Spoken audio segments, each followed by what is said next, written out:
J'étais une collégienne plutôt curieuse, j'aimais bien certains cours, le français, l'histoire géo par exemple. Il y en avait d'autres que j'aimais pas du tout, qui étaient horribles comme les maths, mais j'aimais bien les SVT. Et puis j'aimais bien faire autre chose que travailler aussi. Et j'avais pas du tout d'idée de ce que c'était que la recherche. J'ai fait un bac ES, économique et social, et ensuite j'ai fait un master en littérature française. Et en fait, faire un master recherche, c'était la seule manière pour moi de partir à l'étranger. Je voulais partir à Budapest, donc par hasard, j'ai fait un master recherche.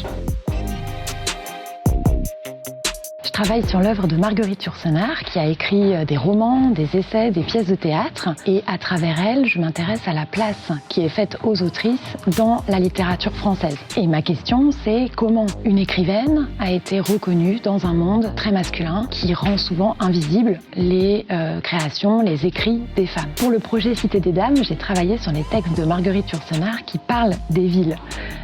Et je me suis rendu compte qu'elle a une vision très critique des villes et qu'elle montre très bien comment les villes ont un impact très fort sur l'environnement et sur la nature.